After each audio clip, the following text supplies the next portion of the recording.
அன்பும் கம்பெனி ஒருத்தர் புரிஞ்சுக்கிட்டோன்னு சேரணும்னு யாரெல்லாம் நினைக்கிறீங்களோ அந்த வீடியோக்கு ஒரு லைக் போட்டுருங்க. அன்பு அவங்க கம்பெனி ப்ராஜெக்ட் விஷயமா ஒரு பிஸ்னஸ் மேனை மீட் பண்ணுறாங்க.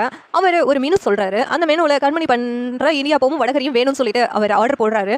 ஆனால் பாட்டி இருந்துக்கிட்டு இல்லை சார், இதை விட இடியாப்பமும் வடகரியும் எங்களால் டேஸ்ட்டாக பண்ண முடியும் அப்படின்னு சொல்லி சொன்னதும் இங்கே பிஸ்னஸ் மேன் இருந்துக்கிட்டு இல்லை அந்த பொண்ணு தான் எங்களுக்கு பண்ணி கொடுக்கணும் அப்படின்னு சொல்லி சொல்கிறாங்க. அப்போனா அந்த பொண்ணுக்கிட்டே நீங்கள் அதை வாங்கிக்கோங்க, மற்ற இதெல்லாம் நாங்கள் எங்கள் கம்பெனிலேருந்து பண்ணி கொடுக்குறோம் அப்படின்னு சொல்லிட்டு பாட்டி சொன்னதும் அப்போனா இந்த ஆர்டர் உங்களுக்கு நாங்கள் கொடுக்க போகிறது இல்லை, எனக்கு அந்த பொண்ணுக்கிட்ட இருந்த இடியாப்பம் வடகரி எல்லாம் சேர்ந்து வந்தால் அந்த ஆர்டர் நான் உங்களுக்கு கொடுக்குறோம் அப்படின்னு சொல்லிட்டு அந்த ஆர்டரை வந்து கொடுக்க மாட்டோம் அப்படின்னு சொல்லிடுறாங்க. உடனே இங்கே பாட்டி ரொம்ப கடுப்போட வெளியில் வராங்க.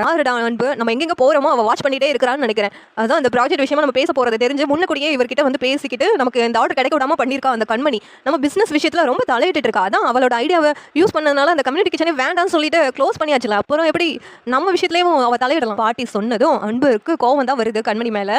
இங்கே பாட்டி நல்லா ஏற்றி விடுறாங்க. உடனே அன்பு அந்த கோவத்தோட கண்மணியோட வீட்டுக்கு போகிறாங்க.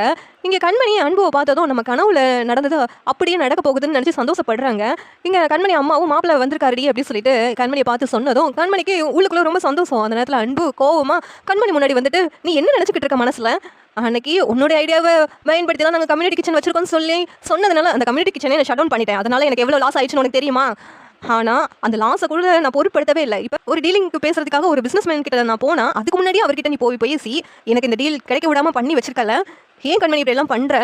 எல்லாத்துக்கும் காரணம் நீ தான். எனக்கு இப்படி ஒரு நிலைமை வந்ததுக்கு காரணம் நீ தான் கண்மணி. ஏன் நான் அந்த கம்பெனியை இழுத்து மூடி க்ளோஸ் பண்ணிட்டு தெருவில் நீ உன்ன மாதிரி இடியாப்பம் வித்துக்கிட்டு இருக்கணும்னு ஆசைப்படுறியா? அதுக்காக தானே இப்படி எல்லாம் பண்ணிக்கிட்டு இருக்கேன். நீ இப்படியெல்லாம் என்னை பழி வாங்குறதுக்காக பண்ணுவேன் நான் கொஞ்சம் கூட எதிர்பார்க்கல கண்மணி. உன்னை என் மனசில் எந்த இடத்துல நான் வச்சுட்டு இருந்தேன் தெரியுமா? அதெல்லாம் அப்படியே சுக்குநூறாக ஆக்கிட்டு போய்கிட்டு இருக்க. இனிமேலும் உன்னை என்னால் எப்படி என் வீட்டுக்கு கூப்பிட முடியும்?